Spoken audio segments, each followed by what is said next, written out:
Thank you. Thank you for this invitation. You may figure out how difficult it is trying to resume, summarize, or stress the main points of such a rich discussion. First of all, let me, my compliments to the organizers of this event. I am one of them, but it's amazing to join such a rich discussion.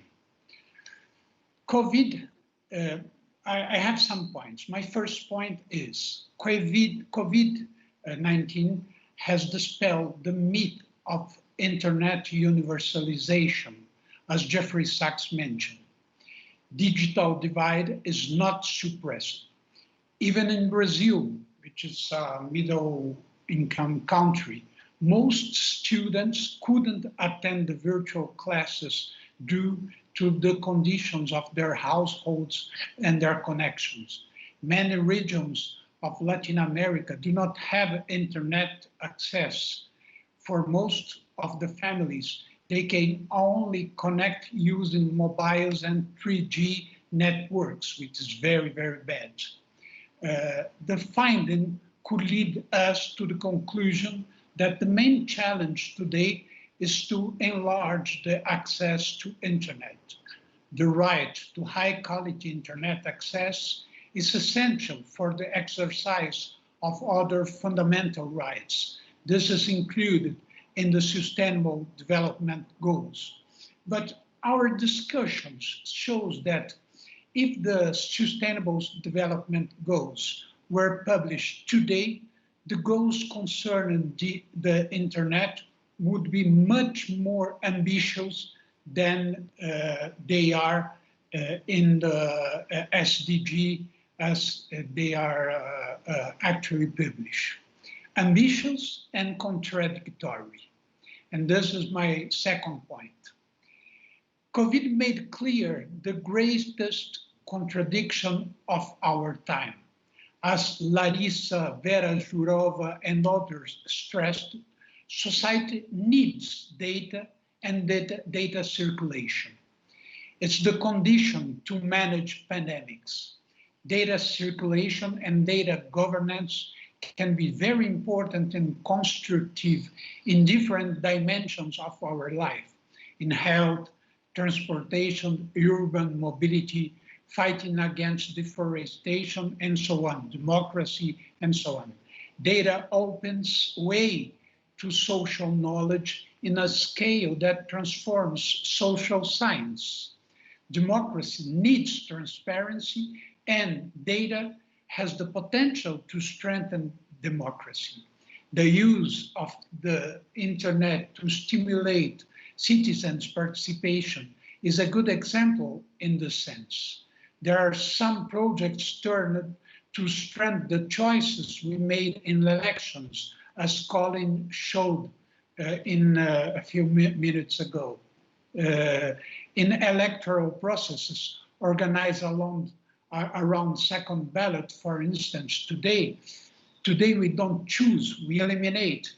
And there is technologies that can improve this choice process, choosing process.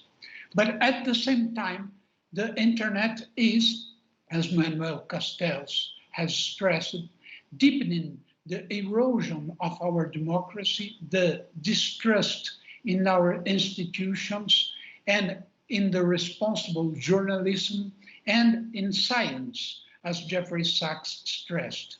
As Professor Castells said, we must be able to restore trust. We should care about our social technical environment.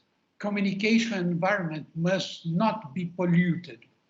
This connects with Vera's argument about restoring trust and structuring fair competition in the market of ideas.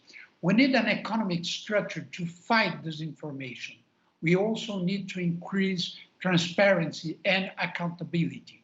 As Vera Jourova said, we are not blaming the digital sphere, but we are, and we have to blame the business model under which the companies that dominate internet interfere in our life.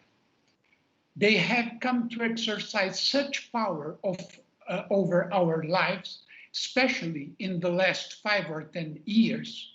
It's amazing. And this power is not limited to politics, our condition as citizens. It also refers to our conditions as consumers. In fact, these two spheres cannot and should not be separated. In theory, micro-targeting in the economy only aims to offer us better buying options. Mark Zuckerberg published an article on this some 2 years ago. But as Ariel Ezrachi and Maurice Stuck demonstrated in their book, Virtual Competition, these techniques are replacing the market's magic hand with a digital hand. And this digital hand is under the control of whoever controls the data. It is an immense risk to competition, and there is a chain of neo-Brandeisian lawyers who have been working in this topic and showing how this power can be detrimental to innovation and to human well-being. That is how I understood Magdalena Adamowicz's observation that the virtual is not parallel. The virtual actually constitute our existence and is more and more inside, within our subjectivity when we take our digital devices and in our relationship with other human beings.